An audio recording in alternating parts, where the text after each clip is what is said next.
All right, everybody, welcome to the third webinar presenting data from this year's ISPU American Muslim Poll 2020 amid pandemic and protests. My name is Dr. Youssef Chouhoud. I'm an assistant professor of political science at CNU, Christopher Newport University in Virginia. And I am also an ISPU expert. I have worked with ISPU. It's been my pleasure to work with ISPU in some capacity, actually over all of these American Muslim polls, co-authoring in the beginning a couple of these polls, and then working on the data analysis. And so we'd like to begin by thanking our sponsors here. ISPU is powered by individual donors, like many of you participating today. This year's American Muslim Poll webinar series is generously supported by Amana Mutual Funds, and we're sharing a link right now in the chat box to a brief video showcasing what Amana does. Please check it out. They're a great supporter of so many worthwhile efforts in the community. So we're going to start today by presenting some outlines of the research for this year's poll. So let us get started. And as we do so, we encourage you to join the conversation on Facebook, on Twitter, and on Instagram using the hashtag ISPU poll. A brief overview of what we'll be doing here today. So first, I'll talk a little bit about why this poll. So what did we hope to get to better understand by putting this poll into the field and gleaning this data, not just on the American Muslim community, but on Americans broadly speaking. We'll talk a little bit about the methodology because as a social scientist, I can tell you that the devil's always in the details. So we'll give you some of those details so that you can be better informed of how this data came about and hopefully more confident in what we'll be presenting from the data. And then we'll go into some key findings that will inform the panel discussion, which will be the crux of today's engagement. And then we'll open it up to Q&A from the audience at the end of the session. So why this poll? So naturally enough, this is an election year. This is, depending on who you ask, the election year. And so we wanted to get a better sense of what Americans felt on a multitude of social and political issues surrounding the election, yes, but really surrounding just the constant flux that we seem to be in. So that was the initial impetus, right? That was the initial motivation. But then, as it turned out, this was fielded. This data was fielded right as we were getting into the first wave of the pandemic, and just before the wave of social unrest and protest that swept the country following the murder of George Floyd. So it really captured a critical snapshot in our country's history generally, but certainly with regards to this particular year. And the other kind of big picture benefit for this poll is that it allows us to really see a lot of the long-term trends that we've been trying to capture, and that really no one else has been able to capture, not just on American Muslims, but on the interaction of American Muslims with other groups in the country.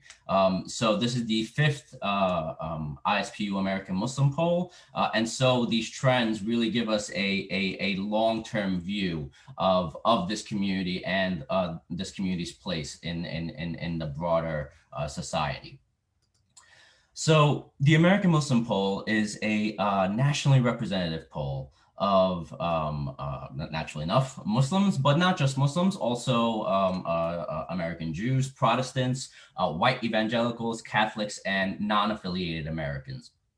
And so these topics include, yes, data on civic engagement and discrimination and Islamophobia, but also the kind of things that you always will want to know about these individuals with regards to political views. A lot of times we'll have a more focused set of questions on something that's very topical. And so what we're presenting today is data on coalition building with both political and social groups. And honestly, just on a more broad picture of the American Muslim poll, it really provides this portrait of a deeply misunderstood community in American Muslims, and not just as kind of this isolated subject, but rather as a community within the American faith landscape. And so this data really undercuts the broad generalizations that you're able to make, that one is able to make about American Muslims, because these broad generalizations, these mischaracterizations, these broad brushstrokes are only possible when you don't have that empirical data, standing athwart these accusations. And so this is really a big value add that the American Muslim poll has been making over the years and is continuing with this year's effort. So how does this poll come to pass? Well, through the hard work of the folks over at SSRS, one of the premier polling institutions in the United States. They handle polling for pretty much all the folks that you're seeing these days when you see all these horse race polls for the presidential election, right? So CNN, ABC, CBS, Washington Post, American Public Media. So really top-notch work, and it shows in the clientele that they have. The sampling and weighting, often a thankless job, but we will definitely take time to thank Jonathan Best, who is Vice President for Advanced Scientific Methods. And he's a longtime member and presenter at the American Association of Public Opinion Research, and a member of the American Statistical Association. So thank you very much, Jonathan. We will have the opportunity to speak to some representatives from SSRS later on if any other particular questions about methodology come up. As for kind of the specifics with regards to what you perhaps will be most interested to learn about, the methodology for this poll, as it has always been, is to give the identical survey to all respondents. So this is a nationally representative sample of Muslims, American Jews, Catholics, Protestants, white evangelicals, and non-affiliated. And so, as you can see, this survey was fielded, as I mentioned, right in that initial wave of the lockdown and thoughts of pandemic, starting to kind of seep into the American psyche. And you can learn more about these methodological procedures over at ispu.org/poll. And among the methodological process in the methodological process to kind of bring this poll out into the field is engaging in consultation with a wider way of really the experts on not just American Muslims, but on quantitative data with regards to American Muslims. There aren't many out there, and so as I see myself on here, it's a bit self-aggrandizing, but it's just the case that there aren't many. Hopefully, there'll be more, and it's by producing such rich data that hopefully we'll get more experts out there. But these are really some of the top-notch folks, and they all lent their expertise to putting the poll together. So let me talk about some of the key findings. One of the main findings, particularly with regards to this election season, is that Muslims continue to make gains in voter registration. So this was that trend that I mentioned earlier. They still remain lower than other groups, but the trend is certainly going in the direction that those pushing for increased Muslim engagement really want to see. As far as political leanings go, they seem to predict preferences for coalition building, which we'll be talking about today. But religiosity, interestingly, really does not move the needle all that much on which political or social coalition you support American Muslims being involved with. For the general public, ideology, as it is in so many other different domains, really is the prime mover, along with political affiliation when it comes to Islamophobia, whereas religiosity really isn't much of a factor. Muslims are more likely than any other group to experience religious discrimination in institutional settings. This is a pretty consistent finding, unfortunately, that we have found throughout the years, and it is one that should always be noted, just because it really does structure the experiences that Muslims have and how they interact with the broader society. So with regards to political coalition building, Muslims are the most likely faith group, or including the non-affiliated, to favor coalition building with Black Lives Matter. Muslims are split on coalition building with groups that fight for LGBTQ rights, which is fairly on par with Catholics in the sample as well. Muslims are similar to white evangelicals when it comes to support for coalition building on religious liberty issues and pro-life groups. And political leanings are really, the main source of variation among American Muslims when it comes to deciding which group you want to be part of. Religiosity really isn't that much of a factor at all. Some other topics covered by the poll, which we won't get to today, but certainly worth your while, and we hope that you'll take some time to check out the poll and dig in deeper.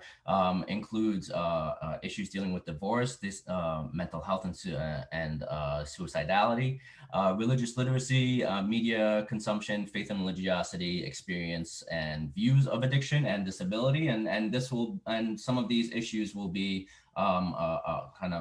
focused on and brought out piecemeal in the weeks, months to come. So let's focus in a little bit on political coalition building then, and what is the data, or what are the data, either way, that we find with regards to political coalitions. So as you might expect, younger Muslims are more likely to favor coalition building with Black Lives Matter. This is the same pattern that we see in the general public. Although notably, the gap between older individuals within the American Muslim community and the youngest cohort, that gap does seem to be a bit narrower than it is among the general public. In terms of the racial breakdown with regards to Black Lives Matter, as you would probably expect, Black Muslims are the most likely to support building coalitions with other representatives of Black Lives Matter. It's even though there does seem to be a gap between American Muslims and the general public, that gap is borderline in terms of statistical significance. So that they're virtually on par there. But certainly you do see something of a difference within the American Muslim community. In terms of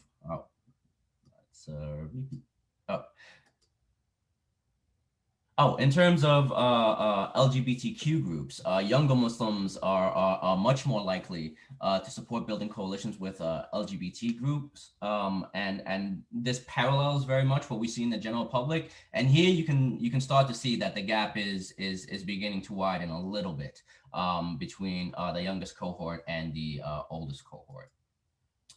So what drives support for political coalition building?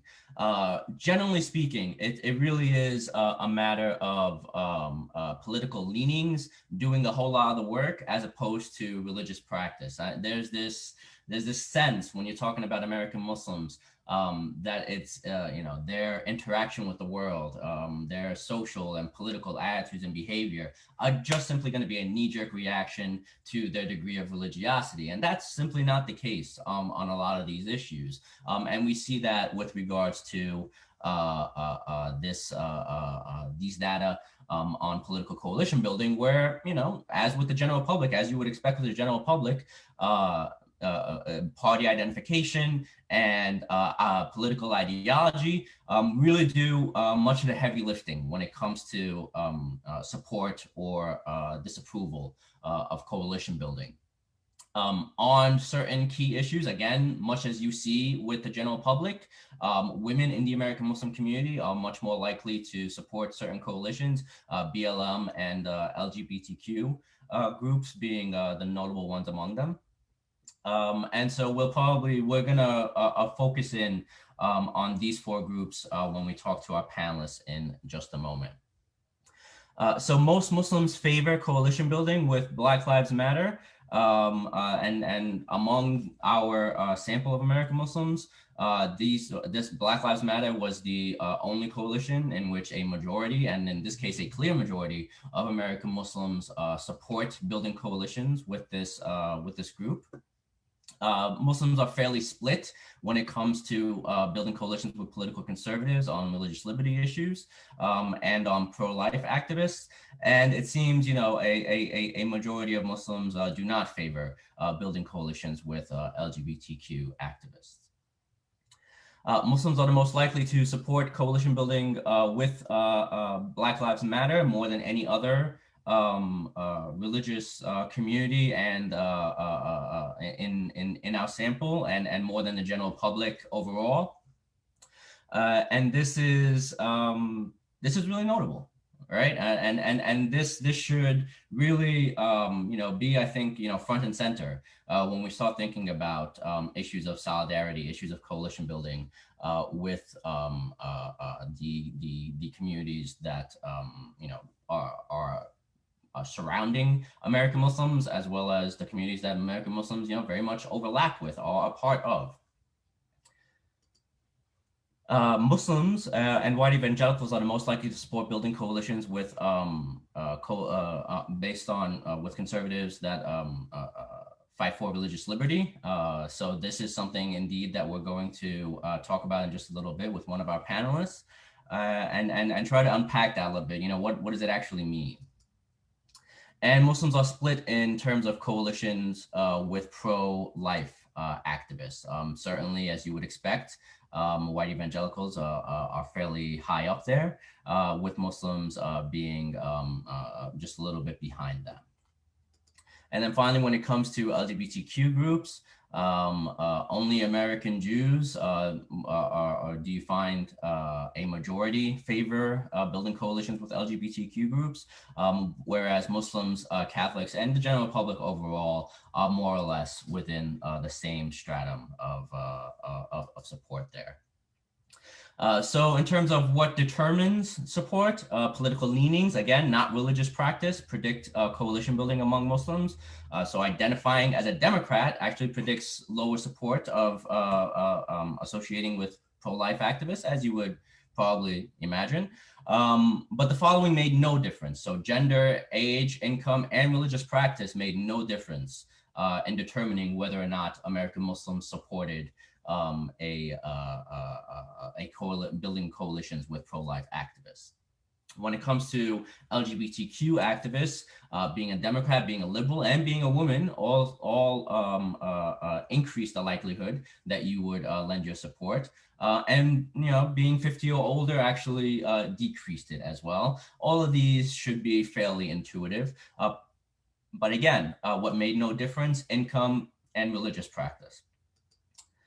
So now we will, with that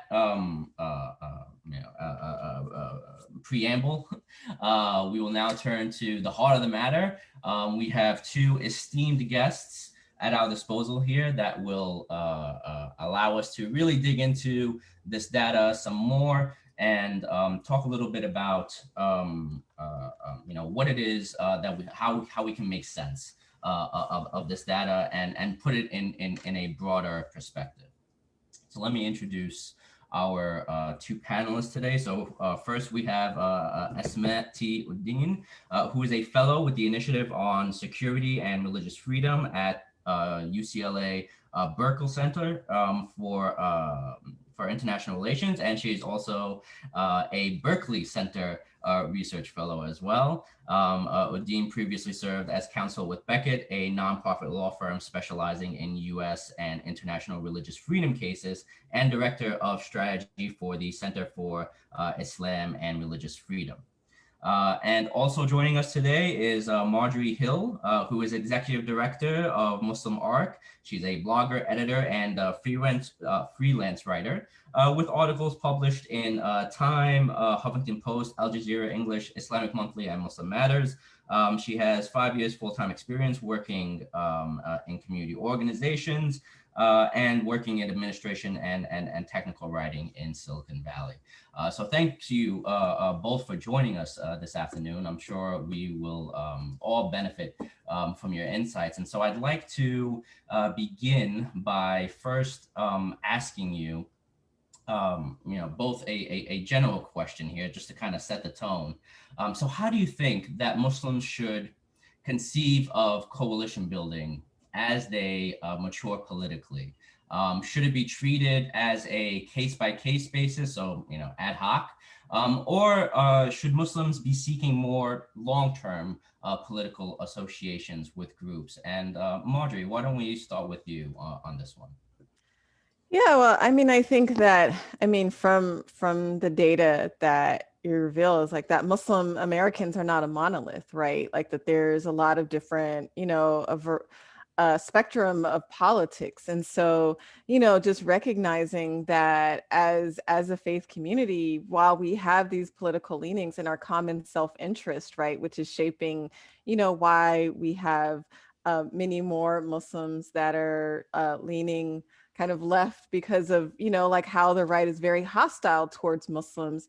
But I would say like as a faith community and, and as someone that works with faith leaders, people who are teaching, right, and on the minbars, is to really think about our values, right, like and what is the society that we're trying to create. So the kind of from my own organizing training, I mean, it's the idea of like understanding your your self-interest as a community, but faith-based organizing, it's like you're organizing for these values, right, like values of that influence, like that come from our own tradition, whether like feeding the hungry, right, sheltering those who don't have shelter, freeing the captive. Those are things that inform our politics, and that's really informing a lot of the kind of the more progressive elements in these movements. So I would say that it shouldn't be situational, but deeply values based. And while still recognizing we're going to have a spectrum of political leanings and different coalitions being built based on the self-interest of particular classes within the Muslim community, where they're trying to either protect their own economic interests, right? But then really when we're trying to build some cultural shift within our own community of thinking about how do our values play out in this particular society in ways that are productive, but are also true to ourselves. Excellent. Thank you so much for that, Marjorie. Asma, if you could add or expand on that as well. Sure. Well, thank you first, Youssef, for leading us through that research, to ISPU for doing it. And to everyone who's come and joined us today. Just one update to my bio. I'm actually currently the Inclusive America Project Fellow at the Aspen Institute, where my work is very much centered on this question of political polarization, specifically as it affects the relationships between conservative Christians and Muslims in this country. So very much, relevant to certain parts of this research. And so just the caveat on the question and sort of my answer to that is the fact that I don't really consider myself some sort of political strategist or somebody who kind of understands this from more of like any sort of expert position, but more so from the perspective of, again, polarization, how we can work to sort of alleviate some of the toxicity of that tribalism in this country. And to that And I mean, I think Margari and I are absolutely on the same page. The fact that we understand that there's a sort of full spectrum of sort of positions and political viewpoints in the community, and that absolutely the way to come to it is to come in a way that's authentic to who we are as American Muslims and various other parts of our identities, right?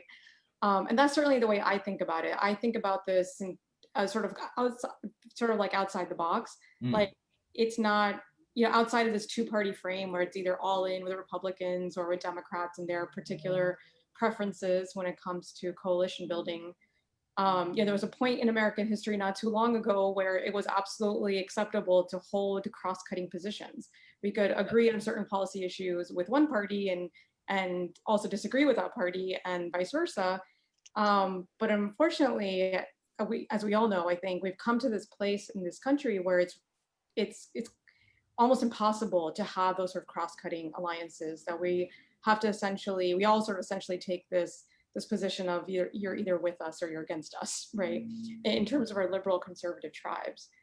And so I've written about this pretty extensively. I have a book coming out in March called The Politics of Vulnerability: How to Heal Muslim-Christian Relations in a Post-Christian America, where I specifically talk about how Muslims figure into what is essentially tribal warfare in this country. And my argument is pretty complex, got a bunch of interconnected parts that I think you probably most fully get if you just read the book. But the gist of it is that in the national consciousness, American Muslims are lumped in with the Democrats, and a huge sort of part of Republican opposition to Muslims is sort of tied into essentially the fact that we're part of the opposing team, right? It's all about our tribes, and Republicans are against pretty much everything Democrats do and vice versa. And if we're sort of like put in with Democrats, that kind of drives a lot of hostility toward us as well. And lots of scholars have talked about the toxicity of our current polarized state, this idea that we can't really have any real disagreements anymore. Other people that we disagree with are not just wrong, but they're actually evil. That's kind of where we're at in the discourse. And I think that as American Muslims, we have a unique opportunity to play a counter-tribal or anti-tribal role, where we actively seek to cultivate a moral center and say, look, it's possible and it's totally okay to have cross-cutting alliances, to agree with Democrats on some stuff and agree with Republicans on other stuff. And again, this isn't really, you know, Margari mentioned sort of self-interest and people have different interests, and my approach isn't really particularly utilitarian that way. It doesn't really serve our interests, but it's more kind of a moral, ethical sort of approach that I think is truer to our religious positions and helps us kind of play a really unique role in this country. Wow. All right. Well, you've definitely given us a lot to think about, and I got a couple of follow-ups. Hopefully, we can get to. But Marjorie, I'd like you to talk to us a little bit about the role that you think race plays in the type of coalitions that Muslims seem to lend their support to, and particularly how solidified you feel their support is for BLM, and if you look at the data that ISPU has gathered, not just in the most recent poll, but in the 2017 poll as well. So both in the 2017 poll, where we asked about general support for various social and political groups, as well as in the 2020 poll, where we asked perhaps the harder question of, would you actually want to build a coalition with certain social and political groups? And both of those polls, about 2/3 of American Muslims were game, were ready to back BLM. And interestingly, again, this most recent data was collected just before the murder of George Floyd. But we know that in America generally, support for BLM has waxed, yes, but has waned also considerably over these past few months. So how conditional do you think support is among American Muslims for BLM, and more generally speaking, what is the role of race in considering coalitions, not just with BLM, but in among the full spectrum? Yeah, I mean, I can really mainly speak from like anecdotal and looking at the data that you're presenting, right? And the data that Pew's that Pew also presents, right, on which shows that, you know, the support during the initial uprisings at 67% nationally, and then now it's down to 55%. You know, it's which is not surprising, right? I mean, and you see the kind of country kind of switch back and forth, or if people aren't you know, if the protesters aren't protesting in polite ways, then it's like that support goes down, which, I mean, you know, it would be interesting to kind of look at the type of public support for for SNCC, for like the freedom riders, and for, you know, like, I mean, when we're in the middle of the civil rights movement, you know, like I do, you know, and I think this idea of polarization, right, especially around these kind of issues around race and you know, and right now, like in popular culture, sorry about that, hope you didn't hear that, had an alarm just go off right there. But you know, in popular culture, there's like the good Lord Bird, right, which is about John Brown, right, and they portray him as like off the hinges, but I mean, thinking about this kind of like thinking about the abolitionist movement, you know, which started, you know, like that was the impetus for the Civil War. And you know, like how the country was so polarized around the right for some people's right to own me, you know, my ancestors, right? And that was seen as so nasty and troubling, and you know, and that they were like, well, let's just get rid of all the Black people and send them back to Africa, we won't have a problem. So I think that when we think about like modern day abolitionist movement, and we're thinking about what is our kind of role in freedom struggles, we have to kind of look historically around the discourses around these like great uprisings, social uprisings that enhance like people's freedoms, and how we benefit from that, and what is our kind of role. So I think that the idea of the salience around race and how we understand ourselves as racialized, and that also includes white Muslims who have an anti-racist awareness. So being Muslim and white makes them more likely to be anti-racist, which is good. But we still see that just by embracing Islam and being around predominantly people of color does not mean that someone would necessarily become an anti-racist, right? You know, like, or have that lens and understand this movement as a moment in time where there are people that are trying to make our society address racial inequities, specifically within mass incarceration and policing of Black and Brown. And when I mean Brown, I'm talking about predominantly Latino communities, but that as racialized, you have South Asians and Arabs understand themselves as racialized and see the intersections of oppressions that we experience. So the coalition building is really like from an idea of understanding that that Muslims' liberation, right, in this society is tied up in the liberation of all the oppressed people in this country. Now, some people may not have that type of analysis, and their focus may be on maybe appealing to the majority country through, you know, like the prejudice reduction, right, and for them to understand our shared values as Abrahamic faiths.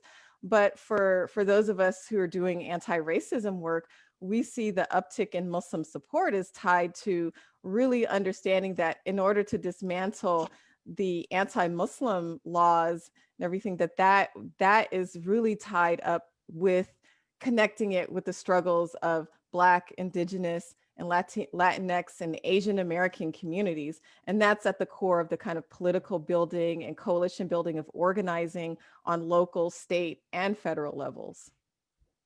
No, that's fascinating, and you know, to piggyback a little bit off that last point that you made there, about, you know, framing these struggles of other communities as part of a larger struggle that minorities have in the United States. I mean, do you get the sense from your work, from your interaction, that messaging is being received, or is or is the messaging, you know, perhaps a bit more mixed than perhaps maybe the data allow us to observe, where, yeah, they're getting that solidarity messaging, but they're also getting that, you know, if this group kind of gets ahead, that's not really necessarily going to matter for you anymore. What's your experience on that regard? Well, on the ground and doing the work, like, I mean, because what MuslimARC does, like, we work to provide the kind of like support the capacity building and political education. So, like, working with community organizers and advocacy groups, like, I see that they're making a connection. So, for example, like with the like in the Los Angeles area when the with the Muslim ban, like they really made that connection. No ban, no wall, no raid. So they connected the Muslim ban with the ICE raids, right? You know, and the wall that was being created, right? There's coalition building with immigrant rights groups, right? And understanding the Muslim ban is not just a Muslim ban, but it's the African ban. Look at the African countries that are being affected. And they're naming, like we're a lot more courageous in naming white supremacy for what it is, right? You know, and really it was like the discourse around Christchurch, right? And looking at white identity extremists who are in administration, and making that kind of connection and saying like, look, this has always been the toxic aspect of our society, and this is what we're going to work on, is building coalition of people who are directly harmed by policies and harmful like culture and narratives, and we're going to build solidarity around that. So it's been really like powerful to see those coalitions built. For example, like there was even work around counter-violent extremism programs in Los Angeles, and to see Latinx groups, right, like people that work about the gang injunctions, right, like the gang databases, who would come out in support of saying like, no, we are not going to keep a chart of like, you know, or like to do these policies that may target the Muslim community. So coalition building was around seeing the connections of people, seeing like how policing and law enforcement extends to Muslims in unique ways. And so it's not seen as like people being in silos, but that also like Muslims seeing themselves as both racialized, and that, you know, in order for us to tackle our own issues, that we have to tackle it all. And at the core of it, right, is like these policies that have positioned whiteness and white people at an advantage that directly harms people of color.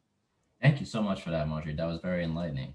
Asma, I'd like to ask you about another interesting finding in our data on coalition building. So, as you mentioned, you write about the common ground between Muslims and other religious communities, particularly Christians, particularly more conservative Christians. So, on the matter of religious liberty, our findings show that religiosity wasn't really a factor in the coalitions that the individuals in the survey tended to support. So how do you feel that reflects with regards to the data on support for these coalitions with individuals that are advocating for greater religious liberty? Were you perhaps surprised that only half of Muslims saw common ground with the religious right on religious liberty issues? No, so I wasn't surprised. I mean, to be honest, I think if there was anything surprising, it was the fact that we got to the full half Oh, of okay. American Muslims. And I think it's because what I was talking about earlier in terms of tribalism. And if you really look at some of the studies on polarization, the way that this is working out in this country is that the fact that our divides are not simply a question of our positions on policy issues, but that they've really become what social scientists have termed mega identities, right? So our political positions have morphed into political identities, and there's so many different things that get tied into that, right? So just even to the point where what we drive or where we live or where we shop is now sort of a facet of which tribe we're part of, right? So if I told you that I drive a hybrid and I shop at Trader Joe's and live in the Northeast, you would probably assume I'm a Democrat, as opposed to sort of living in, the Midwest and driving a Land Rover, you probably assume I'm a Republican, right? So there's the sort of ever sort of growing range of traits that are associated with our political identity. And what I explore and what I explain in my forthcoming book is that religious liberty has absolutely become sort of a partisan tool. And in the national consciences, like religious liberty, religious freedom, those just the words are absolutely, they're perceived as essentially Republican, right? So as something that conservatives care about. And in turn, the conservatives, lots of conservatives use religious freedom as a way of sort of defending themselves in a country that they think is fast changing, is leaving them behind. It's a response to pretty significant graphic shifts. And so absolutely it's being used in that way. And then in turn, it's being perceived more broadly as essentially a conservative thing or Republican thing. And so the nature of tribalism is that, you know, if you do anything that's outside of what your tribe does, then it essentially sort of signals deviation from your group.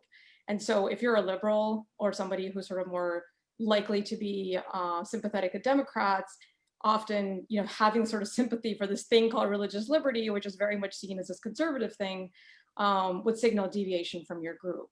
And so I think that comes in line absolutely with your other findings. It's not religiosity. In fact, I would be surprised if it was religiosity that sort of determined this position. As you found, it's ideology and partisan affiliation, which again sort of ties in perfectly with my theory about, you know, political tribalism. And, you know, just to respond to what Margari was saying about strategies and coalition building, that instead of focusing on sort of this prejudice reduction strategies where we look at shared values, that it's important instead to, or in addition to look at, you know, sort of framing our struggle as part of a bigger struggle.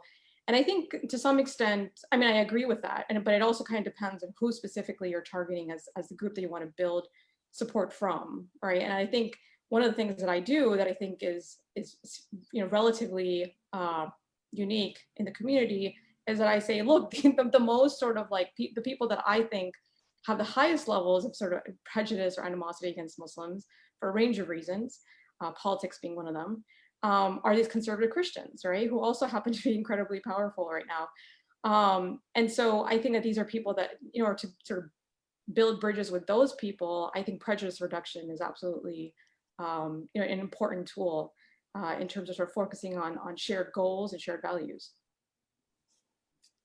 So I just, yeah, I guess I had, well, one thing that I am definitely curious about as somebody that comes from a predominantly Christian and evangelical family, like Protestant and evangelical, is that, you know, and then, you know, like, how do we take into account, or, you know, I guess if I was going to reframe it, I'm definitely interested in the work that Dr. Camilla Mutman Rashad is doing on like Black Christian views of Muslims, right? You know, so that who do have family members that are most, like if you live in the Northwest, or, you know, like if you live on the West Coast, most Black families do have Muslim relatives, right? You know, and the understanding. So there's these like complex relationships, but there's also like distinctions, right, between like Black Protestants and Black Black Protestants and evangelicals, in contrast to white evangelicals. So like Black Protestants tend to be more liberal politically, and, you know, and that ties to like that kind of history. So when we're thinking about like faith-based coalition building, and even groups that may still have prejudicial views of Muslims, it's like, who are we aiming for? And those views, are those white Protestants, you know, or is it, you know, we're talking about as a group, as a whole, and looking at that with nuance. So it's something I'm really excited about, that work coming out, to think about that. And given that, like, going, you know, in the future of this country, right, is becoming majority Latino. So it's just like, I think that those are the groups, like when I'm thinking about building coalitions, we have to think about our demographic future, right? And a multiracial lens, which I think in the end is like strategically important, you know, and when traditionally, like, our approach has been the prejudice reduction of the dominant group, which I'm not saying it's not important, but when those other aspects have been like, those efforts have been atrophied, right? Where even in neighborhoods, you could have the same neighborhoods where there's a mosque, and then there's a Latino church, a Christian, like a Korean Christian church, and a Black church, but yet the outreach, right, is to the evangelicals who don't like you, you know. And it's like, okay, like, if we could, not saying you don't have to do that, but there should be some more concerted effort in building coalitions with the Asian neighbors, the Latin, you know, the Latinx neighbors, and the Black neighbors, in creating a community that we can all thrive in. All right. Well, you've both given us so much to think about. I'd like to get some of the audience questions here to get us rolling, and then maybe we'll circle back and try to tease out a couple of these issues that you all have brought up again. So let's see with this one. So you've all emphasized the diversity of Muslim America. So besides age, what groups of Muslims are most inclined to join or support BLM and other progressive political movements? So that's the question that's asked. Let me maybe sharpen that question a little bit, and perhaps Asma, this might be actually a question that can go toward some of the issues that you've brought up. So you've talked about Muslims as being coded as being part of the Democratic coalition, but do Muslims buy that coding wholesale? And do other groups invest in that coding as well that are within the Democratic coalition? And let's just stop being coy about this, right? So we have the data on support for LGBTQ coalition building, and that's fairly low among American Muslims, whereas very clearly the LGBTQ activist community is very much right in the heart of the center of the Democratic coalition. So how does that jibe with your conception of polarization and American Muslims' place in that conception? And I mean, we've used these terms, liberal and conservative. I mean, do Muslims really fall very clearly on that liberal conservative political scale? Well, I think that one of the important, one of many important findings of this latest poll is to say no, like it's not that clear, right? That's quite nuanced on a range of different issues, from LGBT coalitions to religious liberty and so on. I think when I write about this, it's really kind of the understanding, quite apart from what Muslims themselves are saying, right? Quite apart from listening to and centering Muslim voices, it's really just about that conception of them and the way that sometimes the sort of Muslim moniker is sort of used and talked about, and like sort of, again, the national discourse, often by people either who are supporting them or who are against them, but not themselves Muslims. And so I talk about, the way I frame it in the book is that Muslims have sort of become proxies for this, the Muslim question has become a proxy for this much bigger ideological battle in this country. And so for someone working in the religious liberty space, for example, and somebody who, previously represented parties at the Supreme Court and now files amicus briefs in these religious liberty cases, I absolutely see the battle going up as high as the Supreme Court in the way that we talk about these various decisions that have come out in favor of conservative Christians or Christians generally versus Muslims. And so you're 1% of the population, and yet you make these national headlines. And absolutely, we're just sort of one of many political footballs, one of many sort of proxies for these big sort of like divisions that in this country among the two tribes. And so I would say the reality is quite different from the way that it's talked about, but oftentimes it doesn't really matter in terms of the actual effects of that. And so one of the things I do in my book is I actually look through all these sort of political science and social psychology studies that show just how salient that perception is, that Muslims are part of this liberal outgroup and that conservatives react to them accordingly. Okay, I see what you're saying there. So I guess the other side of that coin, Marjorie, if I can ask you, and still kind of related to BLM actually, for those of us who know a little bit about the Black Lives Matter movement, we know that intersectionality has been very much front and center with regards to Black Lives Matter, and oftentimes that features members of the LGBTQ community. So how do you think that interplays with the way in which American Muslims regard BLM? That how much is race perhaps at times taking a back seat to these other issues that may dampen support for BLM? Yeah, I mean, for many Muslims, that's the line in the sand, right? Like they won't support the movement because movement says trans lives matter. That you shouldn't kill trans people on the street. So, seeing that, that's where they just say, "Oh, we don't support the movement," and um, yeah, that's been a major issue in a lot of the Q&As, where people will bring that up in articles that are written about that. And then other people, like they have whether like more positive views around law enforcement, and then there's the internalized stuff, right? I mean, even in the surveys where they showed internalized Islamophobia, we were pretty up there, like, as like, of thinking about like how many Muslims were high, like it was a pretty significant number on the Islamophobia index. And so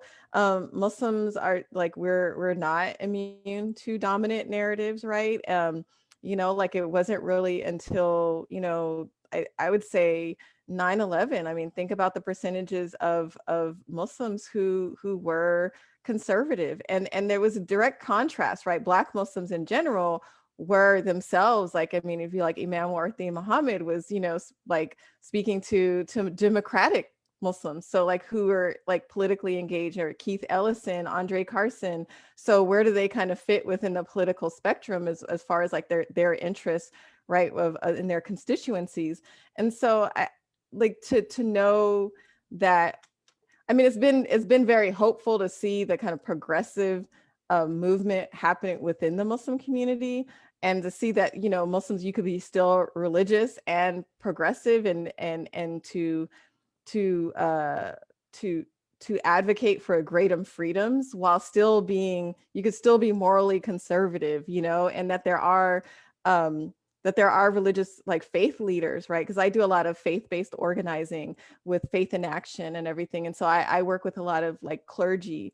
Um, and they're still progressive in their politics and what they're advocating for, and they're not saying one party or the other, but I mean, obviously, like, I mean, there's people that are still under, like, attacking the groups who are fighting for immigrant rights, right, who are fighting for greater social services, right, and like, greater equality and equity. So at the core for the work, I think it's still important that we sort of acknowledge that there are Muslims who probably are more Democrat right now because they're kind of a despised group. And then once we become like less, it's like a safer space to be, that they'd go back to their, like, we'd have a greater number that would be within that kind of fiscally conservative, very little government, which is also tied to a kind of political discourse that, and as a historian, I think it's also important to think like the kind of Southern strategy, which went to dismantling a lot of the gains that were made during the civil rights movement. And so it's like, but there's a lot of people that are okay with that. And we'll just have to kind of acknowledge that. And for those of us who work on a more progressive side, to be like, well, this is our political self-interest, like interests as a Muslim community, are not the same. Thank you for that, Marjorie. Asma, we have a question here about the left tribe and religious liberty. And I believe, if I understand the questioner correctly, he's asking about to what degree American Muslim presence among this Democratic coalition may not necessarily change the perception of the Democratic coalition, but may change perceptions within the Democratic coalition with regards to issues such as religious liberty. As somebody who also studies, broadly speaking, religious groups in America, there has been, more and more research being produced on the so-called religious left. So could you say a little bit about that, and how within that tribe, self perception might be shifting based on the inclusion of not just Muslims, actually, but socially conservative minorities, for example, many Hispanic groups in the United States. So what's your take on that? Sure. So, I mean, one of the things, my last book was called When Islam is Not a Religion Inside America's Fight for Religious Freedom. And most of it was sort of geared toward, again, sort of conservative, sort of hostile actors from conservative side who tend to be very sort of vocal in favor of religious freedom, but then, in the same breath, will deny it explicitly for American Muslims, right? And so this idea, this claim that was actually argued in court that Islam is not a religion, right? That's where I got my title from. But even in less explicit forms, it shows up in the ways that the conservative coalition, as you can say, tends to, seems to trying to find intellectual coherence around their desire for greater religious freedom, but not for the freedoms for American Muslims. So I'm very focused on that. And the message I say is that, look, the nature of the jurisprudence is that if you don't protect it for everyone, you basically cease to protect it for yourself, right? If you start to have these exceptions, the case law doesn't work that way. It doesn't say, well, this ruling is only for Christians. It's like the ruling is the ruling on religious liberty, and that then gets applied to every subsequent, religious group that comes to court.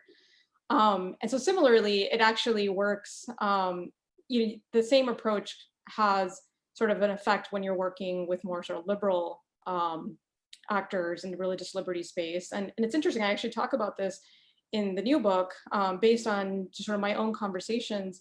And if you look at other sort of political scientists and the studies that they've run, one of the really surprising findings is that if you talk to liberals about, or give them fact studies related to American Muslims or even Hindus, essentially priming them to understand religious liberty through a minority lens, they actually become more inclined to support conservative Christians in their claims, because they begin to sort of understand this principle that, like, oh, we get it. Like, if we want to protect these marginalized minorities, we're going to have to protect these other guys too. It's about the principles.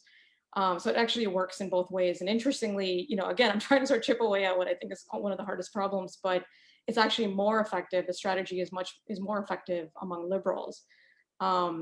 So I think that, based on my own experience in the space, sort of traveling the country and having a lot of these exchanges, I think that there is that space for change. And I actually talked about this most recently about a case currently pending at the Supreme Court dealing with these two Muslim men who were put on the no-fly list by the FBI agents. They said, either you spy on your community, or we're going to stick you on the no-fly list, not take you off until you agree to spy. And they brought a case under these religious freedom statute. And it's really interesting how sort of the political coalitions are kind of lining up around that, because essentially a win for the Muslim men in this case buttresses a law that then conservative Christians can run with, right? So it's really a question of, like, we want to protect the Muslim men here, but we also understand the long-term implications. And so you see that's a very real struggle that the religious left is having right now. Okay, excellent. So we are getting close to the end of our webinar here, but I did overlook a question that I think is nice to get a kind of quick concluding remark on. Mahlaqa asks, how do we determine, so we have these groups that, we're not necessarily going to be aligned with 100%. There's nobody that we're going to be aligned with 100%.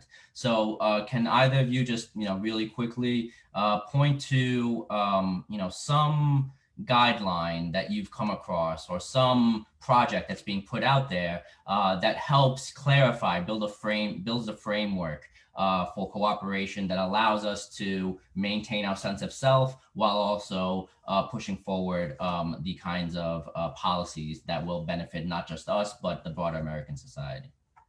Marjorie, why don't we start with you? Okay, sorry.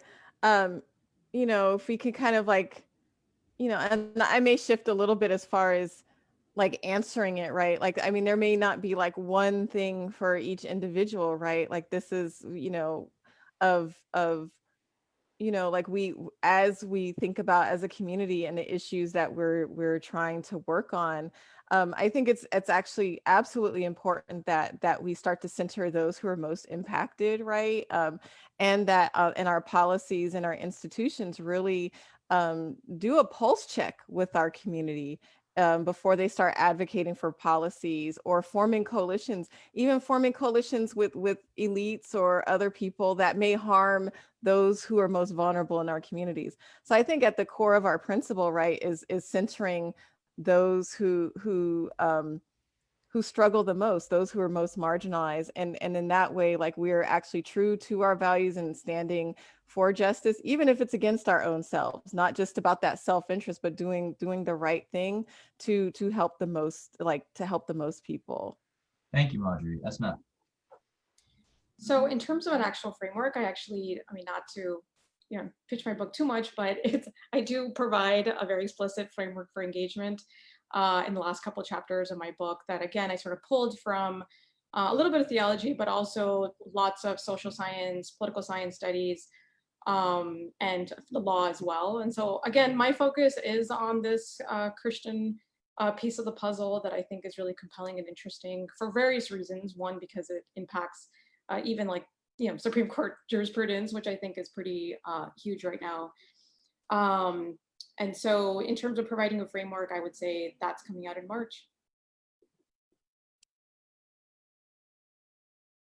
Excellent, great note to end on. Thank you very much, Asma, and thank you very much to all of you for joining us today. I'd like to, again, just give a big thank you both to Marjorie and Asma for lending their expertise. For those of you who would like more information, please join ISPU's mailing list. And certainly read the full report. Again, interact with us on social media. We got a feedback survey for you to take as well. And please join us for the last of our webinar sessions on the 2020 poll, where we will be discussing discrimination and religious-based bullying next week, same time, same back channel. Thank you again, everybody, and be safe and have a great rest of your week and weekend.